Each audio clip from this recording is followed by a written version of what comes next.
एक समय की बात है। गौतम बुद्ध अपने शिष्यों के साथ जंगल में सफर कर रहे थे।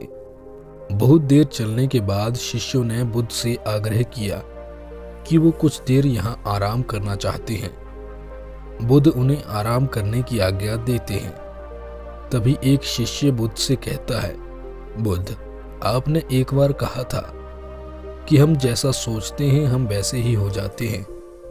कृपया बताएं कि इसका अर्थ क्या था और यह कैसे होता है। तब बुद्ध कहते हैं, ठीक है, मैं तुम्हें एक कहानी के माध्यम से बताता हूँ। एक समय की बात है, एक नगर में एक धनी सेठ रहता था। उसके पास बहुत अधिक धन था तथा वो हमेशा ही अपने धन को और अधिक बढ़ाने के बारे में सोचता। दिन रात यही सोचता कि कैसे अपने धन को अधिक से अधिक बढ़ाया जाए।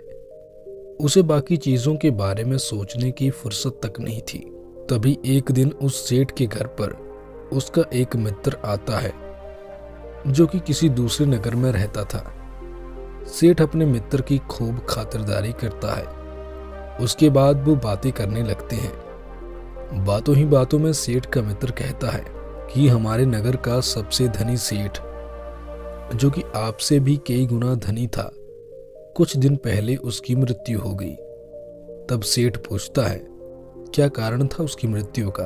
तब सेठ का मित्र कहता है, ना जाने क्या कारण था, बस वो हमेशा ही धन के बारे में सोचता रहता था, इसके अलावा और कुछ नहीं। वो धन इकट्ठा करने में इतना मगन था कि उसे अपने स्वास्थ्य का भी ख्याल न था। और एक सुबह जब देखा तो वो इस संसार को छोड़कर जा चुका था। इसके बाद सेठ का मित्र चला जाता है, किंतु सेठ को चिंता के सागर में छोड़ जाता है। जहां सेठ पहले केवल धन के बारे में ही सोचता था, अब केवल मृत्यु के बारे में ही सोचने लगा कि ना जाने उसे कब मृत्यु आ जाए। सेठ अपने मित्र की बात सुनने से पहले इस बात को भुला चुका था कि मृत्यु नाम की भी कोई चीज होती है। अब वो उठते बैठते मृत्यु के बारे में सोचने लगा। इस सोच ने उसके ऊपर इतना प्रभाव डाल दिया कि वो कमजोर होने लगा। वो इतना कमजोर हो चुका था कि पहली नजर में उसे पहचानना मुश्किल था। तभी एक दिन सेठ का कोई मित्र सेठ की ये हालत देखता है तथा उससे उसकी समस्या पूछता है। तब सेठ उसे सारी समस्या यानी अपनी चिंता का कारण बताता है। तब सेठ का मित्र सेठ को एक साधु के पास ले जाता है तथा सेठ की चिंता का कारण बताता है। तब साधु उस सेठ से कहते हैं कि मैं तुम्हें एक मंत्र देता हूँ। ये मंत्र तुम लगातार 10 दिन तक बाहर से भी और भीतर से भी दोनों तरफ से उच्चारण करना, यानी मुंह से भी इसका उच्चारण करना तथा अंतर्मन से भी इसका जाप करना। ये मंत्र है कि जब तक मुझे मृत्यु नहीं आ जाती तब तक मैं अपने प्रत्येक पल को वर्तमान में और खुलकर जीऊंगा। इसके बाद सेठ घर जाता है तथा लगातार उस मंत्र का उच्चारण करता है। ऐसे करते करते 10 दिन बीत जाते हैं। अब सेठ की हालत काफी अच्छी हो जाती है।